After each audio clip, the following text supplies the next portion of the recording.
Alright, so will be example 2, uh, finding second partial derivatives. You can check out the first video. The problem I worked there a little bit easier than this one.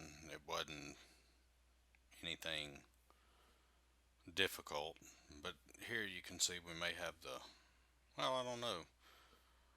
Looks like we might could have the quotient rule, but we'll see. Uh, so, well, let's get started. Let's find this first one, fxx. So what this means is that I'm going to take the partial of f with respect to x and then the partial of that with respect to x. So fx, all right. So remember, x is my variable, y is a constant. You treat y like a constant term. All right. So here we can use the quotient rule. There's a couple of ways we could do it, but let's just go ahead and do the quotient rule. So remember the quotient rule, that is the derivative of the numerator. So the derivative of 2 would be 0 plus the derivative of cosine y, well, that would be 0 also, okay? Because look, there's no x in here. That's a constant. What's the derivative of a constant? 0. And that's times the denominator. And then minus the derivative of the denominator, which would be 2x times the numerator. And that's all over the denominator squared. And so we would get, that would be negative 4x minus 2x cosine y over 1 plus x squared squared. All right. So now, well, let's look at this. Not really much we can do to simplify it anymore. Uh,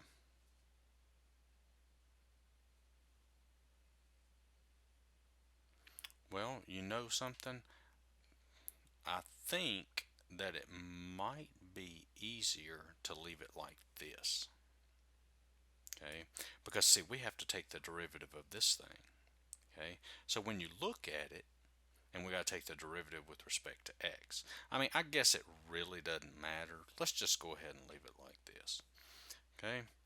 So now let's take the derivative of this for the f xx. That would be our second partial. So remember, that's the derivative of the numerator.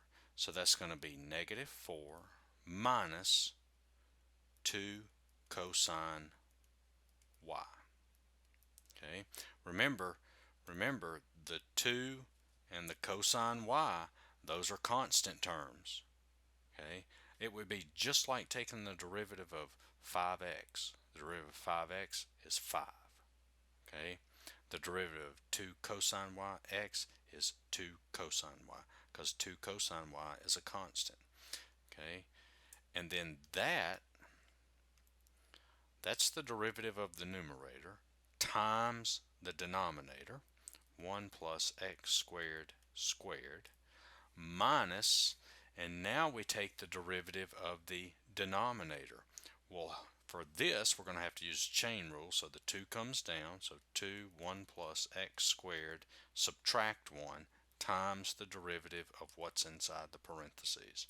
So this is the derivative of the denominator, and then times the numerator.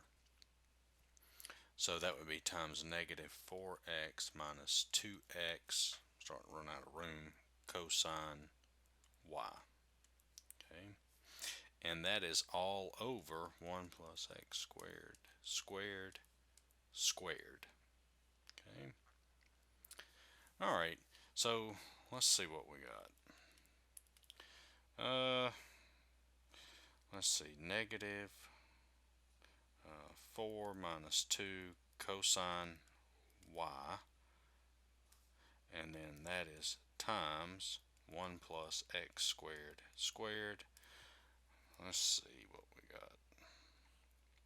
Minus 4x times 1 plus x squared times negative 4x minus 2x cosine y. And that's all over 1 plus x squared to the fourth. Alright, so, well, you can see we have a common factor here. This will cancel. This will cancel. We'll be left with the exponent of 1, and that will cancel. We'll be left with the exponent of 3. And so, and you know, I'm not going to write that down. You should know how to do that. We're just going to have minus 4 minus 2 cosine y times 1 plus x squared minus 4x times, and then this negative 4x minus 2x cosine y all over 1 plus x squared cubed. Okay, and you know, I mean, I guess if you wanted to, you could multiply that out, you could distribute that, see if any like terms can't, you know, see if anything combines, or you know, anything like that. I'll leave that up to you. You should know how to do that. Alright, so now let's come back and do, you know what I think I'm going to do? I worked this one, and we're already almost 7 minutes. I think I'll come back and do this one, and so you can see we'll do the first partial of y with respect to x, and then we'll take the partial of that with, I'm sorry, we'll take the partial of f with respect to y, and then we'll take the partial of that with respect to x. So let me erase this. I'll pause the video while I do it, and we'll come back and we'll work this one, and that should give you a good idea. Alright, so I'm back. So let's work this one here. So for now, we have to find the partial of f with respect to y. So actually, if you look at this, you know, you might think about, well, let's use the quotient rule, but you see the cosine y, that's the only variable we have. So if we wanted to make this easier, there's some things you need to watch out for when you're doing this. This could be written as 2 over 1 plus x squared plus 1 over 1 plus x squared times cosine y. Look, that, the derivative of that is just 0. Okay, and then the derivative of this, well, I'm just taking the derivative of cosine. This is a constant. Taking the derivative of this would be just like taking the derivative of like 5 cosine y. Same thing. Okay, because y is our variable, x is our constant. So let's do that. So you see, if you notice stuff like that, rewrite it. Okay, I mean, that is much easier than doing the quotient rule. Yeah, you could do the quotient rule, but when you do, you're going to get the same thing as if you do this. Okay, all right. So now let's take the partial of f with respect to y.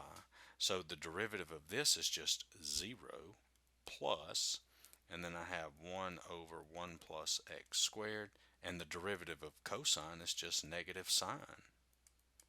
Okay, and so we get the partial of f with respect to y is just negative sine y over 1 plus x squared. Okay. Alright, so that's the partial of f with respect to y. Well, now, look, we have to take the partial of that with respect to x. Okay. Now, if you watched the last video, I had something similar to this. I'm sorry, in the previous problem, not the last video, but in the previous problem, I had something similar to this. Okay. If you, let me see, let me go to it. No, well, I erased it. But anyway, if you look at this, remember we did the partial of f with respect to x. Look, all of this was a constant. So it was like 1 over 1 plus x squared. You see that? Okay, this is the same thing. This is a constant over 1 plus x squared.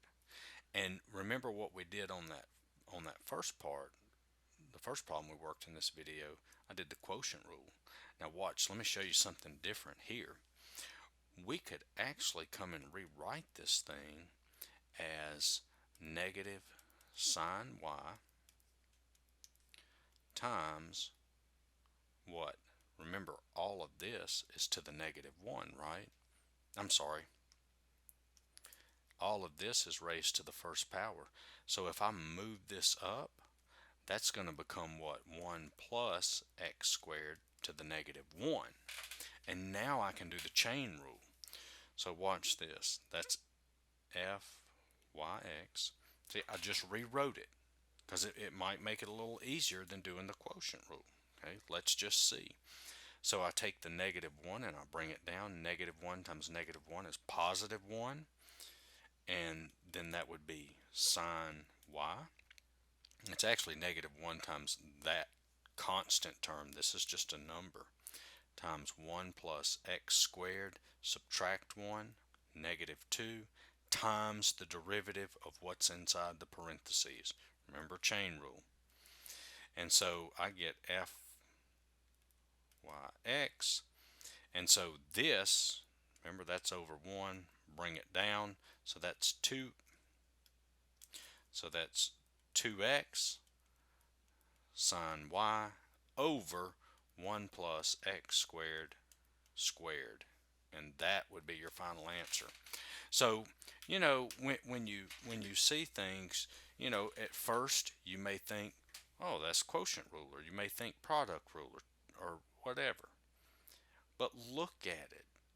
Realize that, okay, in this problem, well, x is the constant, y is the variable.